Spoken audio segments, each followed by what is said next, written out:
She stood at the edge of the briefing room, her hands clasped tightly behind her back, eyes lowered just enough to avoid the stares.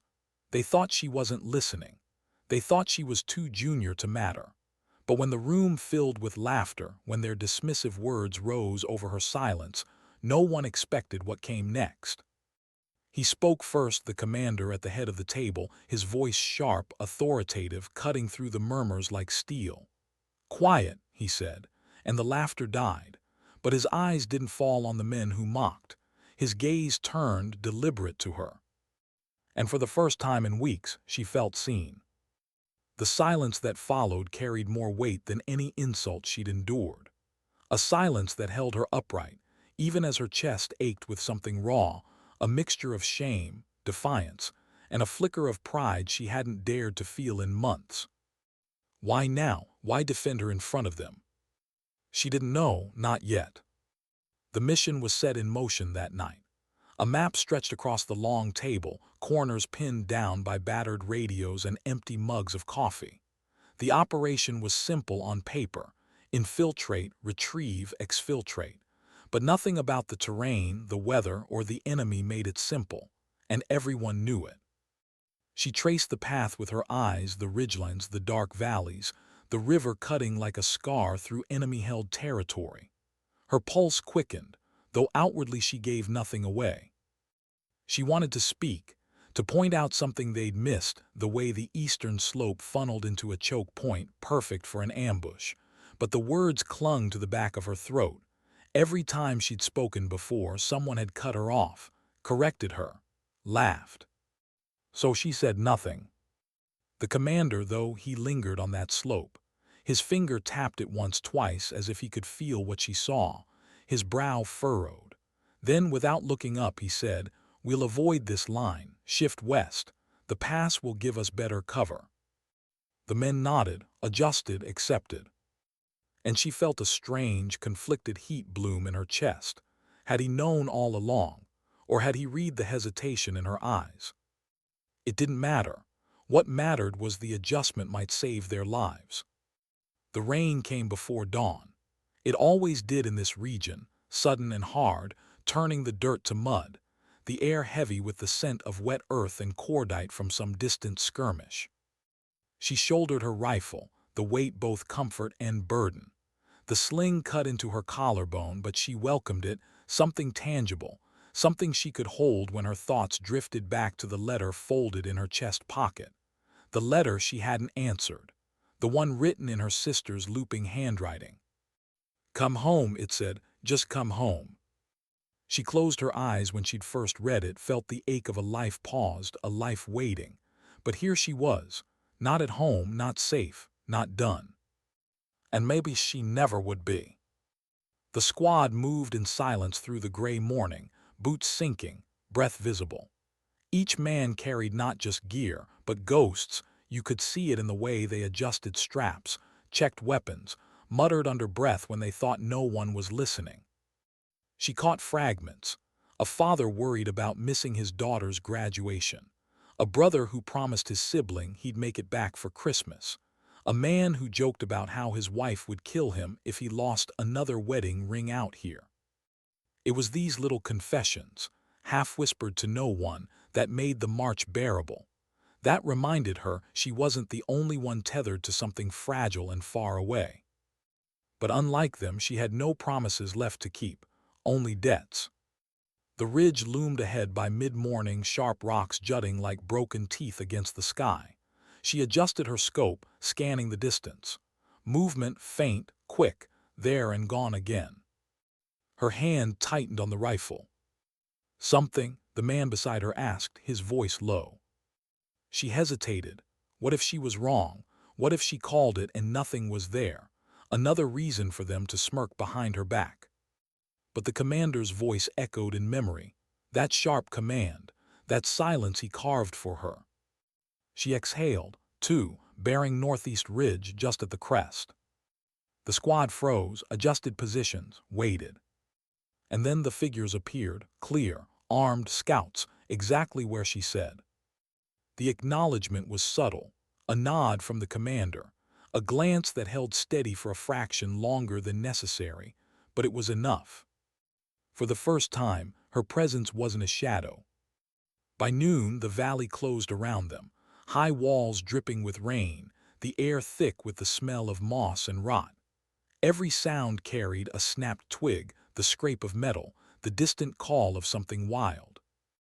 It was there in the claustrophobic silence that fear crept in, not the loud kind, not the panic, but the quiet fear that pressed at the ribs that whispered, "You shouldn't be here.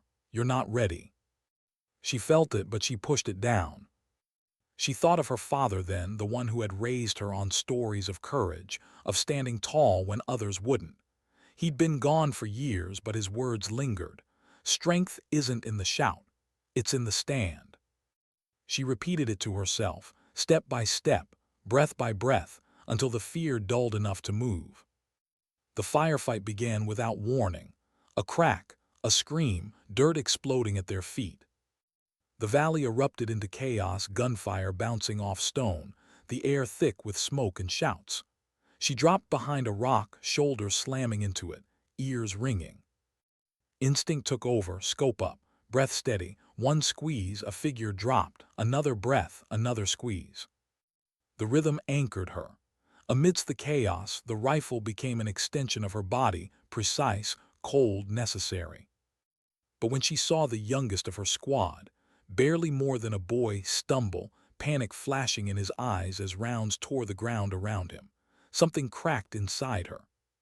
She broke cover, moved, dragged him down behind her position, shielding him with her body as she laid down fire. The bullets sang past, close enough to feel the air shift. And in that moment her fear was gone, burned away by something fiercer, refusal. Refusal to watch another life be lost when she could do something about it. When the smoke cleared, the silence was heavy. Bodies lay still in the mud, friend and foe alike. The survivors gathered, breath ragged, eyes haunted. The commander's gaze found hers again. He said nothing, just gave a single nod. And that silence, that simple, wordless recognition, carried more weight than medals, more weight than the mockery she'd endured. She wasn't invisible anymore. But as the rain fell harder, dripping from her helmet, she felt the letter in her pocket again, felt its weight against her chest, and she knew this wasn't the end. Because there was still something she hadn't told them. Not yet. Why had he defended her? The question lingered like smoke she couldn't breathe away. She lay awake that night under a sagging canvas roof, rain hammering against the tarps, the metallic smell of wet rifles heavy in the air. The squad slept restlessly around her, breaths uneven, the occasional muttered words slipping into the night. But she couldn't sleep, not when her thoughts circled back to the commander's sharp command, that single word, quiet. Not meant for her, not against her, but for her. It unsettled her more than the firefight, because for months she'd trained herself to be invisible, to take the mockery, the silence, the way their eyes slid past her as though she didn't belong. Easier to blend, easier not to expect anything. And now, one word had split that shield. She pressed the letter against her chest, still folded, still unanswered. Her sister's handwriting, her sister's plea, "Come home." Her fingers trembled, but she shoved it back into her pocket. Home wasn't waiting, not yet. The morning broke gray, fog curling through the trees like ghosts. Their boots sank into wet earth as they moved, each step quieter than the last, the world holding its breath around them. Eyes open, the commander's voice murmured, "No mistakes." He walked steady at the front, calm in a way that unsettled her. He wasn't a man who barked. He didn't need to. His presence filled the silence, sharp and absolute, and it made others fall in line without question. She studied him in stolen glances, searching for the reason behind his defense. Did he see something in her, or was it pity? She hated the thought. Pity was worse than disdain. Still, she followed his movements, the way he scanned, the way his hand lingered near his rifle, the way he nodded at terrain like it spoke a language only he understood. If she could learn that language, maybe she wouldn't feel so small. By midday, the squad halted at a stream. The water was fast, churning with mud, swollen from the night's rain. Crossing it would be loud, dangerous. 10 minutes, the commander said. The men dropped their packs, stretched sore shoulders, lit cigarettes with shaky hands. Smoke curled into the damp air.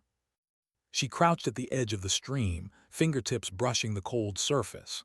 The sound was overwhelming, drowning her thoughts. She envied water for its freedom, no orders, no ranks, no expectations, just movement. "You all right?" The voice startled her. She looked up. The boy she dragged behind cover yesterday stood there, helmet pushed back, eyes wide with the kind of fear that clung even after survival. "Yeah," she lied. He hesitated, then crouched beside her. His hands fidgeted against the strap of his rifle. "You saved me." She shook her head. "You saved yourself. I just gave you a place to breathe." But his expression didn't change. He wanted to believe it was her, wanted to give her that credit, maybe because it made his own fear easier to bear. She didn't argue. Sometimes silence was kinder than truth.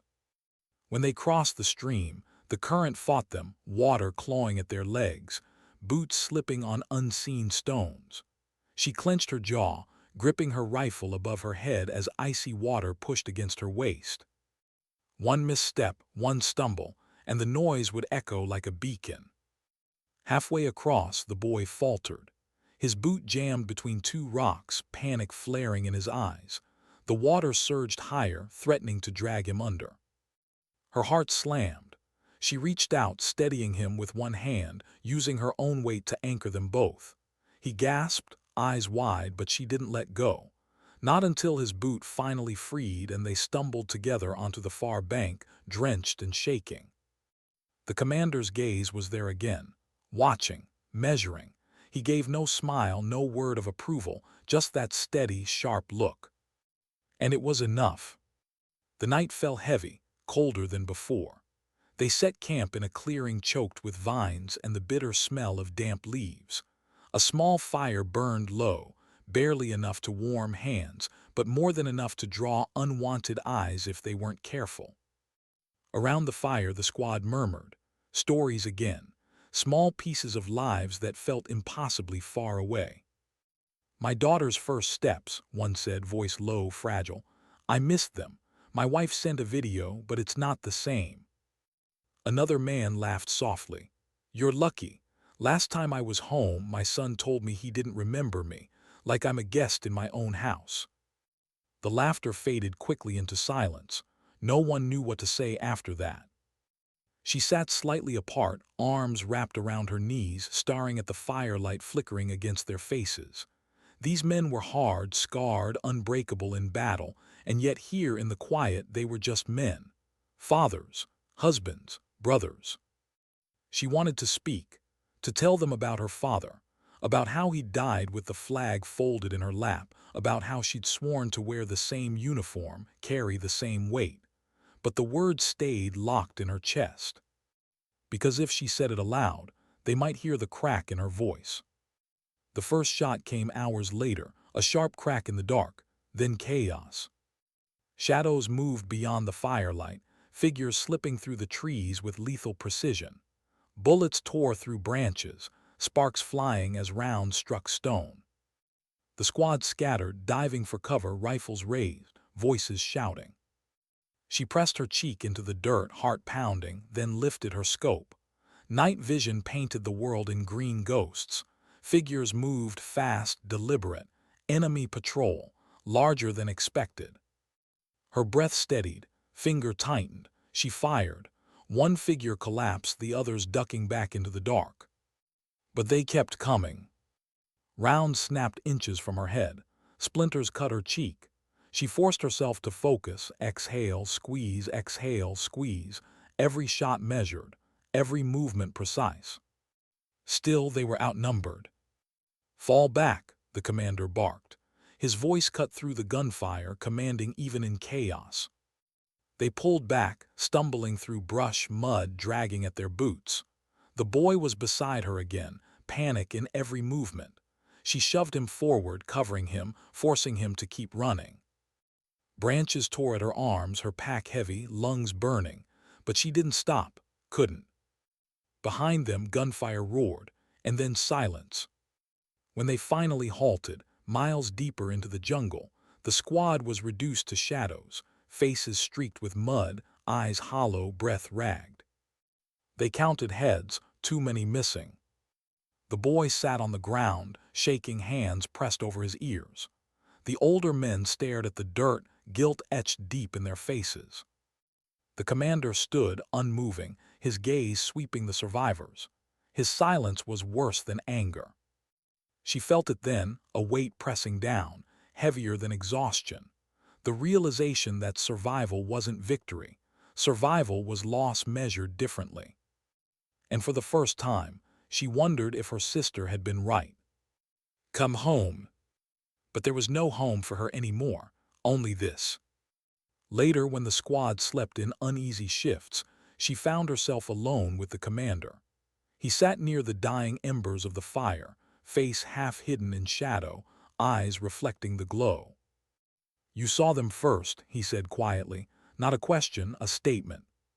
She hesitated. "Yeah." "You didn't say anything." Her chest tightened. "I wasn't sure." He studied her for a long moment. Then, "Next time speak.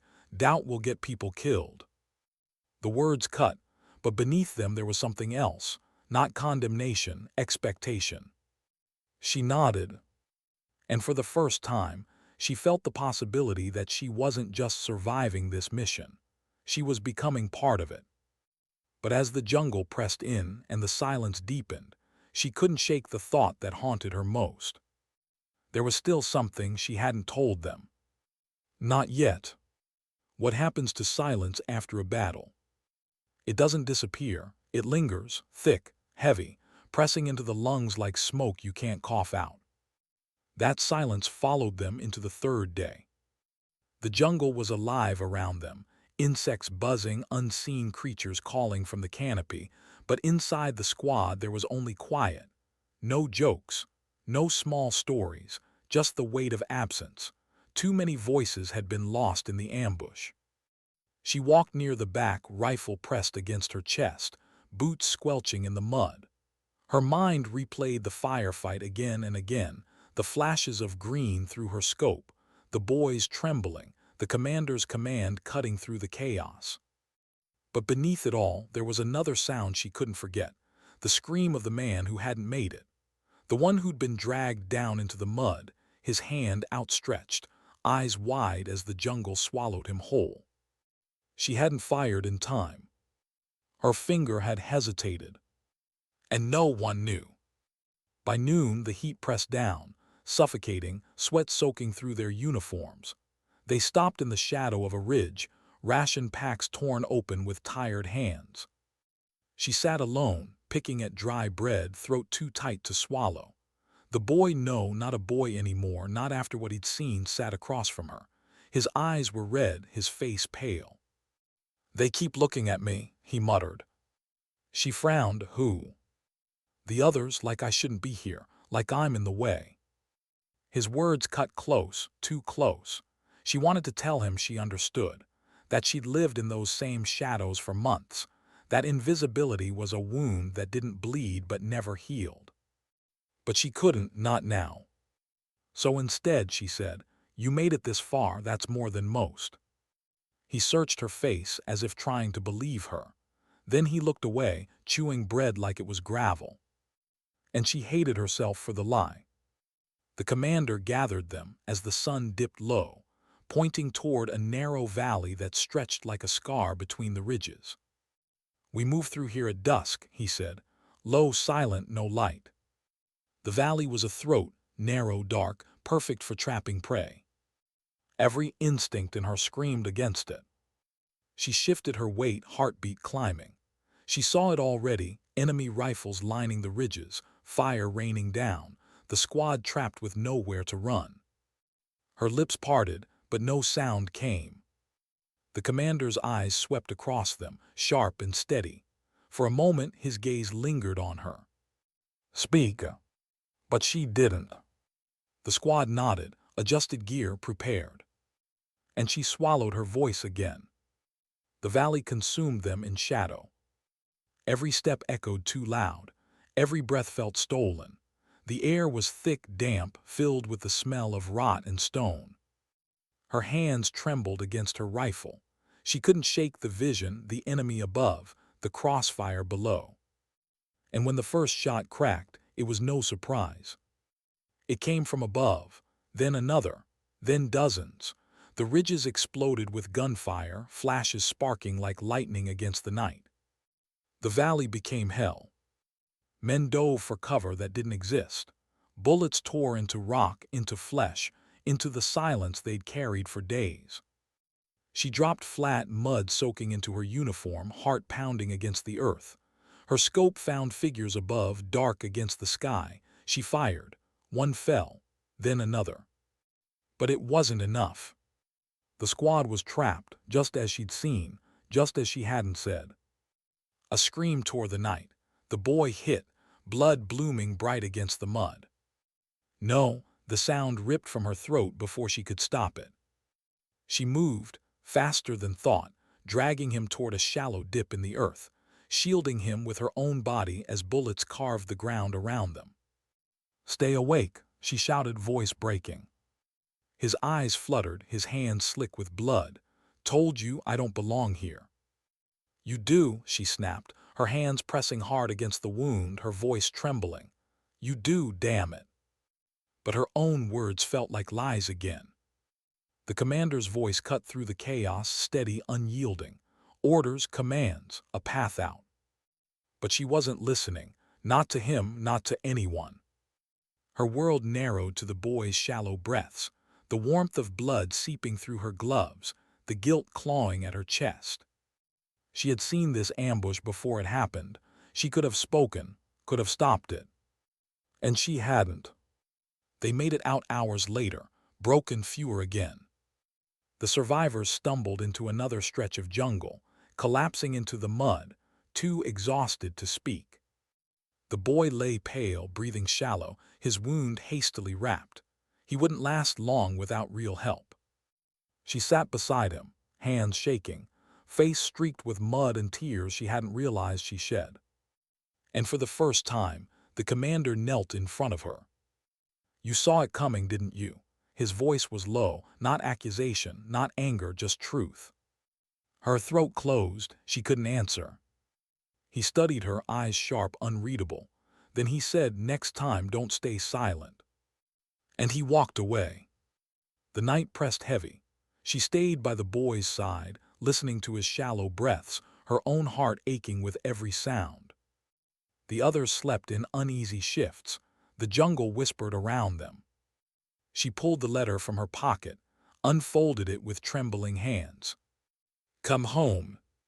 She read the words again and again as though they could anchor her, but instead they hollowed her out. Because home wasn't waiting, not anymore, not for her. And as she folded the letter back into her pocket, she knew the truth she hadn't told them. The reason she couldn't go home. Not yet. Maybe not ever. What do you carry after a firefight? Not just the weight of gear, not just the ringing in the ears. You carry faces, voices, the smell of blood clinging to your gloves. She carried all of it. The boy's breathing had steadied through the night, but just barely. She sat with him for hours, pressing cloth against his wound, whispering words she didn't believe. Every shallow inhale felt like a countdown. By dawn, the jungle was a blur of mist and shifting shadows. The squad moved slower now, fewer voices, heavier silence. Every step was haunted. And though no one spoke it aloud, she knew what they were all thinking. They weren't going to make it out together. The commander walked ahead, unshaken, every movement deliberate. He didn't glance back, didn't break stride.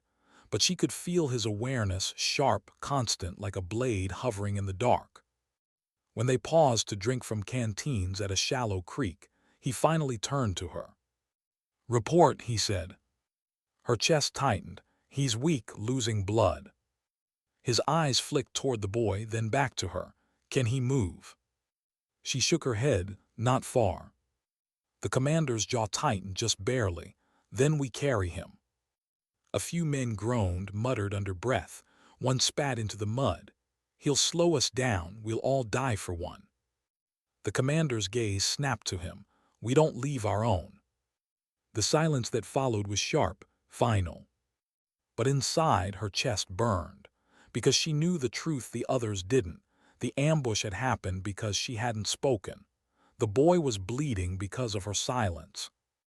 And she didn't know if she had the right to carry him. They built a stretcher from branches and rope. Every mile dragged slower, the mud sucking at their boots, the stretcher cutting into their shoulders. She took the front, she wouldn't let go. The boy's skin grew paler, his breath shallow. He tried to speak once, but the words dissolved into a cough that stained the cloth red. She tightened her grip on the stretcher. Save your strength. His eyes found hers. There was fear there, but also something else. Trust. It gutted her more than his blood. By afternoon, the rain returned, hammering down in sheets, drowning out footsteps, turning the path into a mire. The squad slogged on, heads bowed, weapons slick with water. She scanned the ridges with her scope whenever they paused, her heart quickening at every shadow. They were being watched, she felt it. The jungle was too still between the bursts of rain. No birds, no insects, just silence. Her finger hovered near the trigger. But when she caught movement at the edge of her scope, a blur of figures shifting through the trees, her body froze. The same hesitation, the same silence. And before she could speak, gunfire erupted. Chaos tore through the squad. Rounds cracked from the tree line, whistling past, slamming into mud and bark. Men dropped the stretcher, dove for cover. She hit the ground hard, her rifle pressed into her shoulder, eyes locked on the ridge. Figures moved, too many. They were being funneled again. She fired, one fell, fired again, another crumpled, but they kept coming. The boy lay exposed, stretcher overturned, mud streaking his uniform. She scrambled toward him, bullets snapping overhead, her breath ragged. "Cover me," she shouted, voice raw. Two men shifted fire, giving her a chance. She grabbed the boy, dragging him behind a rock, shielding him with her body as gunfire tore past. Her hands shook, not from fear, from rage at herself, at her silence, at the truth pressing against her chest like the letter she still carried. The fight stretched minutes that felt like hours. Every breath was stolen, every shot deliberate. The jungle stank of gunpowder, rain, and blood. When it finally ended, the survivors were fewer again. The bodies of their own mingled with those of the enemy, the mud swallowing them both. She sat against a tree, chest heaving, rifle limp in her hands. The boy was still alive, but barely. The commander approached, mud streaked across his face, eyes hard. "You saw them," he said again. Her throat closed, she couldn't deny it. His jaw clenched, "And you hesitated." The words hit harder than the firefight. She couldn't look at him. He crouched, his voice low, sharp. "Do you think silence protects you? It doesn't, it kills.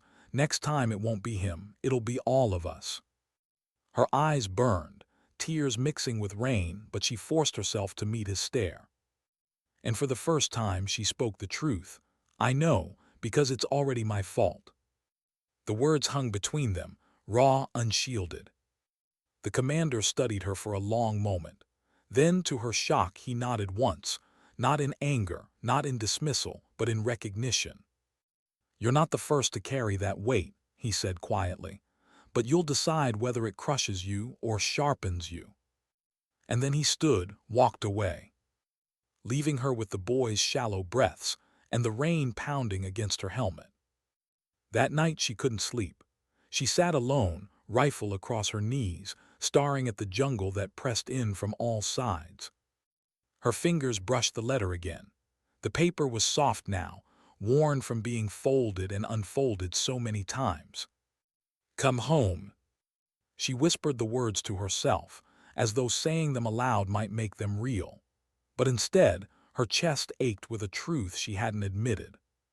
There was no home for her anymore. Not the way her sister wanted. Not with the blood on her hands, the silence that had already cost too much. Home wasn't waiting. Only the mission. Only the wait. At dawn, the commander gave the order to move. The boy was carried again, his breaths faint but present. The men were silent, their eyes hollow, their steps mechanical. But as they trudged through the mud, she felt something shift inside her. Not absolution, not forgiveness, but resolve. If silence had killed, then her voice would save. And whatever secrets still lingered inside her, whatever truth she hadn't told them yet, she knew it was only a matter of time before it came out. Because secrets in war didn't stay buried. Not forever. Why did silence feel heavier than gunfire? She crouched low, rifle pressed against her chest, the sand pressing into her knees. The night had turned from dim to oppressive, a suffocating blanket of stillness after hours of chaos. No gunfire, no shouted orders, no laughter from the men who had mocked her days ago, just the weight of silence, thick and suffocating. Her breathing sounded too loud. Each inhale scraped her throat, each exhale threatened to betray her position. She swallowed against the dryness in her mouth, forcing her eyes to adjust to the dim horizon. The desert stretched endless, moonlight-cutting silver lines across dunes. A wrecked truck smoldered 50 meters away, one of theirs. She didn't dare look at it long. Something moved, a flicker of shadow near the ridge. She froze. Was it an enemy scout, or one of her own crawling back through the dust? Her finger tensed on the trigger, every muscle taut. Seconds stretched. The shadow stilled, melted back into the ridge, leaving her uncertain. Her pulse thundered, but she held her ground. They had been scattered, ambushed again. Half the squad gone in less than an hour. The sharp command she'd given had cut through the chaos, saved at least 3 men. But orders didn't silence nightmares. Orders didn't erase the faces of those who hadn't made it. And somewhere out there, hidden in the dunes, they were waiting, watching. She shifted her weight carefully, her body aching from hours of tension. She pressed the comm to her ear. Static, damaged in the firefight. No way to call command, no way to call anyone. Her mind whispered the truth she had been trying to push away. She might be alone. But then she heard it, faint, low, broken. A voice carried on the desert wind. Help here. Her heart stuttered. She scanned the ridge again. Nothing. She forced her eyes lower, crawling inch by inch through the sand, soundless, careful. There, a glint. A helmet. A man slumped against a rock, one arm limp, the other raised weakly. Private Calderon. She bit her lip, relief tangled with dread. He was alive, but barely. His leg was twisted, blood soaking through cloth. She crawled closer, slow as shadow, each grain of sand a needle under her elbows. When she reached him, his eyes flicked open, dull with pain but bright with recognition. You came, he whispered. Her throat tightened. Of course I did. He tried to smile, failed. Thought you'd leave me. Her jaw set. The words hit harder than any bullet. She reached for her med kit, hands steady though her insides shook. I don't leave anyone, not ever. The silence broke then. A sharp crack, distant but not distant enough. A sniper's warning. The bullet tore into the rock inches from her head, spraying dust. They'd seen her. She pressed against the stone, dragging Calderon with every ounce of strength. His groan cut the air, sharp, human, desperate. Another shot rang out. Sparks flew from the metal at her back. Her heartbeat was a drum. Her training screamed one thing: leave him, save yourself. But something deeper, heavier, rooted in who she was, screamed louder: never. She shifted position, rifle braced, breath measured. A flicker at the ridge, she squeezed. One shot. Silence. Then a body tumbled down the sand, limp, faceless in the dark. Her lungs burned. Relief tangled with guilt. She had killed again. It never felt lighter. Never. Calderon gripped her sleeve weakly. Why do you stay?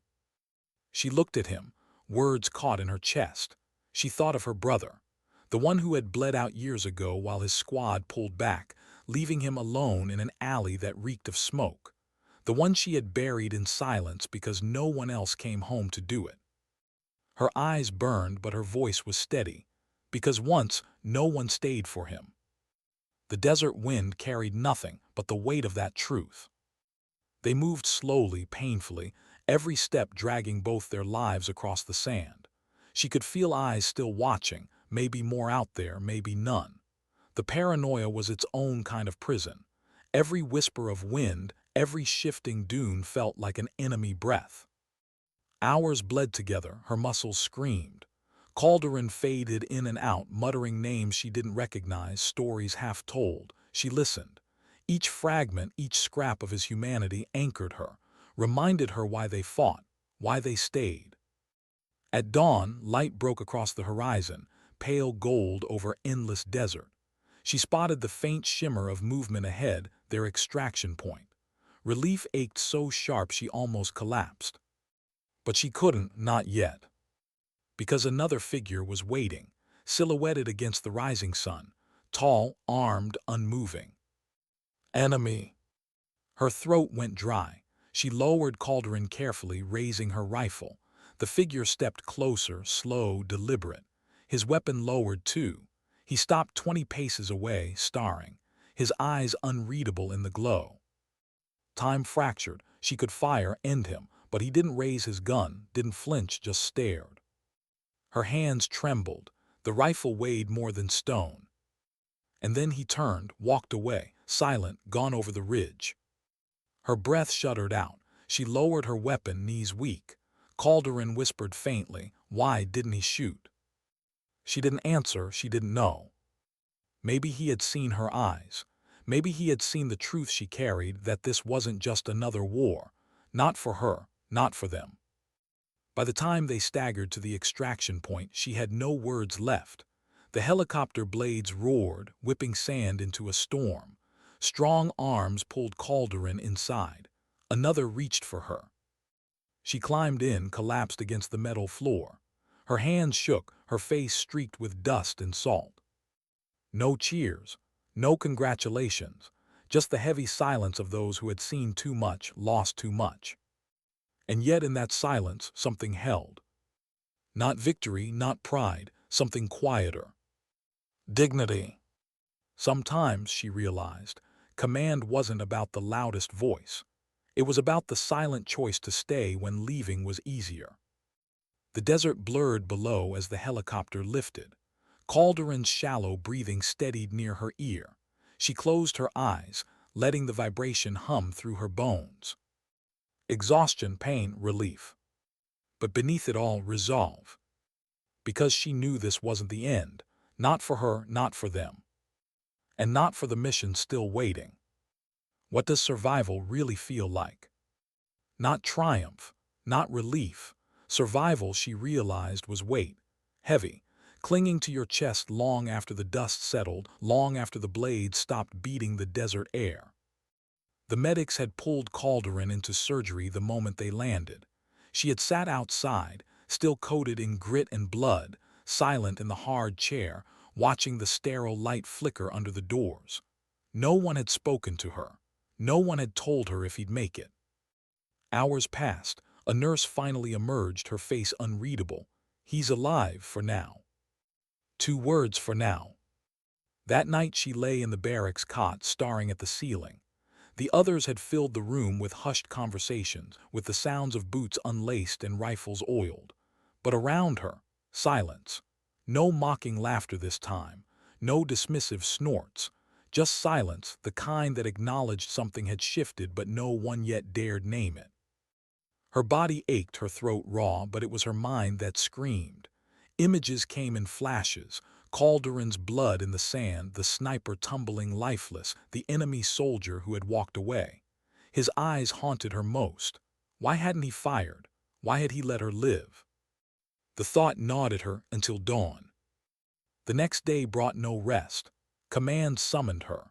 The briefing room buzzed with energy, maps projected across the table, voices sharp and clipped. A mission loomed. A village suspected of harboring a high-value target, dangerous terrain, civilian risk high. She slid into her chair, stiff-backed, hands clasped to hide the tremor in her fingers. Across the table, she caught a glance from Captain Reeves. Not disdain this time, something closer to appraisal. Still, the words stung when he spoke. "We need precision, no mistakes, you think you're ready." Her jaw clenched. The easy answer was yes. But the truth? Her hand still remembered the rifle's recoil, the body falling. Her chest still remembered Calderon's ragged breath. Was she ready? She didn't answer right away. Instead, she let silence hang until every eye turned to her. And then, with steady voice, she said, "I don't leave anyone behind. If you want someone who can live with that weight, I'm ready." The room stilled. No one argued. The mission was set for nightfall. She checked her gear slowly, methodically. Each strap tightened, each magazine loaded, her rifle cleaned with care, each click echoing in the quiet armory. A soldier named Dawson lingered nearby, watching her. He was older, face lined, eyes shadowed. "You ever think," he muttered, "that maybe the real fight's not out there? It's in here." He tapped his temple. She glanced up. He wasn't mocking, he was confessing. "My first op," he continued, "I froze. Watched a friend get hit because I couldn't move. I've been chasing that moment ever since, trying to undo it. But you can't undo it, can you?" Her throat tightened. She shook her head. "No, you can't." His eyes softened. "Then how do you carry it?" She swallowed, words scraping raw on the way out. "You don't carry it alone." For a moment, silence pressed between them, but it wasn't the heavy kind. It was something else, understanding. When night fell, the team moved like shadows. Helicopters skimmed low, rotors muted by the vast emptiness. The village rose ahead, clusters of mud-brick homes, alleys twisting like veins. Lights flickered. Dogs barked in the distance. Boots hit the ground. The air reeked of dust and smoke. They fanned out, rifles raised, steps deliberate. Every corner a threat, every doorway a question. Her pulse thrummed, but her breathing stayed steady.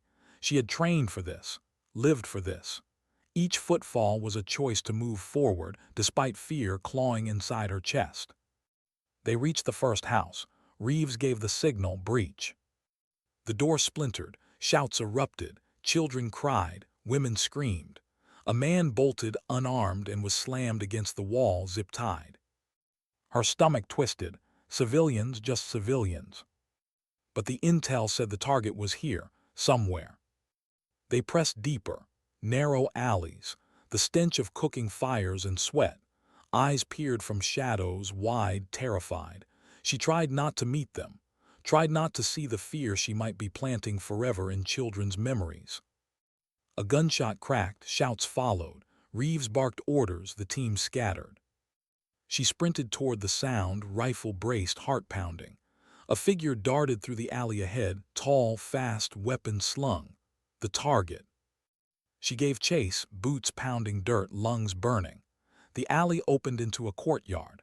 The figure spun, rifle raised, she froze. And then her breath caught. It was him, the soldier from the desert, the one who hadn't fired. His eyes locked on hers. Recognition flashed. For a heartbeat, neither moved. He lowered his weapon, just like before. Her mind fractured. Training screamed, "Take the shot, end him," but her soul screamed louder, "Wait." Voices shouted behind her. Boots thundered closer. He glanced past her, jaw tight. Then he spoke low, urgent, words she barely understood. "Not enemy, not him. They're using us both." And then he was gone, vanished through a side passage before her team burst in. Reeves stormed forward. "Where is he?" She swallowed hard. "Gone." His glare burned. "You froze." She didn't answer, couldn't, because the truth tangled too deep inside her. That night back at base, she sat alone again. But this time the silence was louder. Her mind replayed his eyes, his words. "They're using us both." What did it mean? What truth hid beneath the mission briefings, the targets, the endless cycles of orders? She didn't know, but she knew one thing. The war wasn't what it seemed, and the hardest choices still lay ahead. When does loyalty turn into blindness? The question gnawed at her all night. She sat on the edge of her cot, boots still laced, rifle across her lap. Around her, the barracks breath slow with exhausted sleep, but her eyes stayed fixed on the dark. She replayed it again, his face, his words. Not enemy, not him. They're using us both. She wanted to dismiss it, chalk it up to desperation or trickery, but something in his eyes had cut too deep to ignore. He had spared her twice now, twice when he could have ended her. That wasn't manipulation. That was choice. At dawn, Reeves called them in. The briefing was colder than the desert wind. Our target escaped, that's failure. His gaze slid to her, sharp, accusing. We don't get second chances. Intel suggests he's regrouped in the hills north of the village. That's where we strike next. She held her breath. Hills, remote, isolated, perfect for traps. Reeves's jaw tightened. This time we finish it, no hesitation. The word struck her like a blow. Hesitation. That's what they thought she'd done. What Reeves wanted to erase with bullets. But she remembered the courtyard. The choice that hadn't felt like hesitation at all. It had felt like clarity. Back in the armory, Dawson found her again, his eyes heavy, searching. You looked like you saw a ghost last night. She hesitated, then whispered, maybe I did. He didn't press, but his silence spoke. He knew the war wasn't black and white. Few soldiers ever admitted it, but the weight lived in their eyes. Hours later, the mission began. Helicopters dropped them on barren ridgelines, the sky bruised with storm clouds. The wind howled through jagged rock. Sand stung their faces. They moved in staggered formation, rifles sweeping, boots crunching loose stone. Every shadow a threat, every silence a warning. Her chest ached with unease. She wanted to believe in the mission, wanted to believe they were the righteous ones. But the image of children crying in the village haunted her. Civilians always caught in the crossfire of someone else's decisions. And his words echoed, they're using us both. A shot rang out. The line ducked, scattered, rocks shattered, dust spraying, ambush. Bullets whined, echoes bounced off cliffs. Shouts filled the canyon. She pressed against stone, heart racing, eyes scanning. Figures darted above, too many. They weren't here for one man, they were here for blood. Reeves barked orders, his voice raw, relentless. Push forward, no retreat. But forward meant uphill, exposed, certain death. Her gut twisted, this wasn't strategy, this was slaughter. Dawson slid next to her, breath ragged. We'll be cut down. She met his eyes, searching. He wasn't wrong, and Reeves wasn't listening. Another volley rained down. A man screamed, falling hard, lifeless. Her chest tightened, she made a choice. Flank left, she shouted, voice cutting sharp. Cover fire, move now.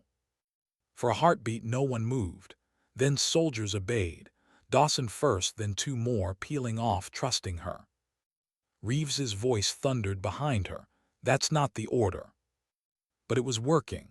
The flank carved through shadow, forcing the ambushers back, breaking the chokehold. By the time the ridge fell silent, the ground was littered with spent casings and echoes of loss. They had survived, barely. Reeves stormed toward her, fury carved in his face. You disobeyed. She stood tall, though her legs shook. I kept them alive. His hand twitched like he might strike her, but he didn't. Instead, he leaned close, voice venomous. You think command is about saving lives. Command is about the mission. Don't forget it. She didn't flinch. A mission without lives isn't worth a damn. The silence between them burned hotter than any firefight. That night, as the wounded were tended, Dawson sat beside her, his face pale under lamplight. You saved us, he said. She shook her head. No, we saved each other. He studied her a long moment, then his voice dropped. There's talk, among the men, that Reeves isn't just following orders, that he's shaping them, twisting them. Her stomach dropped. What do you mean? Intel targets, the way he pushes missions even when they don't add up. Some think, Dawson hesitated, he's feeding someone else. The words chilled her more than the desert night. She thought of the village, the civilians, the ambush that felt too perfectly staged, the soldier who had walked away. They're using us both. It wasn't just enemy lines being blurred, it was their own. Sleep didn't come. She lay awake, staring at the stars, every breath heavy. If Reeves was compromised, if the mission was a lie, then every death had been for nothing. But what could she do? She was one soldier, outranked, outnumbered. And yet the men had listened to her. In the canyon, in the chaos, they had chosen her voice over his. That thought stayed with her as dawn broke. She didn't want command, didn't crave power. She only wanted to do right by the ones beside her, to keep them alive, to hold the line where others would break. But maybe that was the very thing command required. And maybe, she realized, the next battle wouldn't just be against the enemy in the hills. It would be against the lies in her own ranks. How do you know when the real war has begun? Not the firefights, not the ambushes. The real war starts when trust breaks, when the enemy is not just across the ridge but standing in your own shadow. She felt it the moment Reeves gave the next order. "We move at dusk," he said, voice clipped, commanding. "Our target is regrouping in the caves east of the ridge. We'll strike fast. No prisoners." No prisoners. The words sent a chill through her. She scanned the faces of the squad, exhausted, hollow-eyed but obedient, soldiers trained to follow. Except Dawson. He caught her gaze. His jaw tightened, eyes saying what lips dared not. Something was wrong. She knew it too. The caves weren't just a target, they were a trap. And Reeves knew it. The march began in silence, boots crunching against the rock, the horizon painted with dying light. The cave mouths gaped ahead like wounds in the earth. Wind howled through them, carrying the stench of smoke and something sharper, blood, old and heavy. Her pulse quickened, every instinct screamed to stop, to turn. But Reeves pressed forward, rifle ready, eyes cold. She thought of Calderon in the infirmary, of Dawson's confession, of the soldier who had spared her twice. "They're using us both." The truth crystallized. Reeves wasn't hunting enemies. He was feeding them, sacrificing his own men to keep the war burning. Her breath hitched. The weight of choice crushed her chest. Speak now and risk tearing the squad apart. Stay silent and watch them walk into death.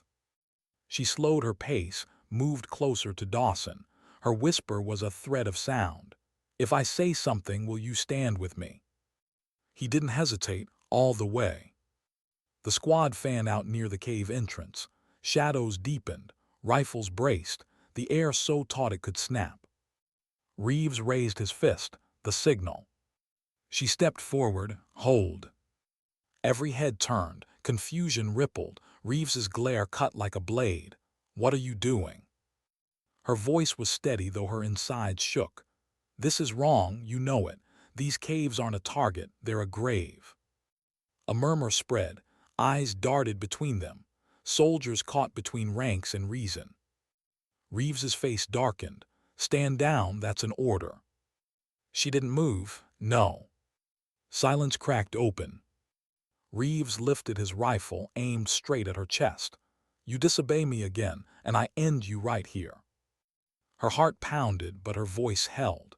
"If you pull that trigger, every man here will know who the real enemy is." The squad froze, tension razor-sharp. Then a shot split the air. But it wasn't hers, it was Reeves's. It came from the caves. Chaos erupted, bullets rained down, shadows swarmed from the darkness, enemy fighters pouring out, ambush sprung. Reeves roared orders, but the men didn't follow him, they looked to her. And in that heartbeat she chose. "Cover left, fall back to the ridge." Her voice rang clear, cutting through the storm. "Move now." They obeyed, without hesitation. The firefight blazed. Muzzle flashes lit the cave mouths like lightning. Rocks shattered. Screams cut the night. She moved with precision, each shot measured, each breath controlled. Dawson at her side, steady, fierce. Soldiers rallying around her voice, not Reeves's. And Reeves. He fired wildly, rage twisting his face, shouting commands no one heard anymore. When the last shots faded, smoke choked the air. Bodies littered the ground. The survivors staggered, bloodied but alive. She lowered her rifle, chest heaving, ears ringing. Reeves stood across the ridge, weapon still raised. His eyes burned hate. "You've ruined everything." She met his gaze. "No, I saved them." For a moment the wind was the only sound. Then Reeves lunged, gun swinging. The shot cracked before he reached her. He staggered, eyes wide, collapsing into dust. She turned. Dawson's rifle still smoked. His face was carved with sorrow, not triumph. No one spoke. The squad just stood, breathing hard, staring at the man who had commanded them into ruin. She felt no victory, only the ache of necessity. Later, under the pale glow of dawn, the squad sat in silence. No jokes, no bravado, just the hollow weight of survival. Dawson broke it first. "Command will want answers." Her throat tightened. "Then we give them the truth." "But the truth," he looked at Reeves's body, "the truth is messy." Her eyes lifted to the horizon, where the first light touched the endless desert. Her voice was quiet, certain. "Messy doesn't mean wrong." The others nodded slowly, not in cheer, not in relief, but in agreement. They had followed her once. They would follow her again. She stood, shoulders heavy but unbroken. The war wasn't over. The questions weren't answered. But she knew one thing now: command wasn't about orders barked into silence. It was about choices made when silence screamed louder than bullets. As the sun rose, she felt the weight of every sacrifice, every face, every voice that would never return. And yet she kept walking. Because sometimes dignity doesn't speak. It simply acts.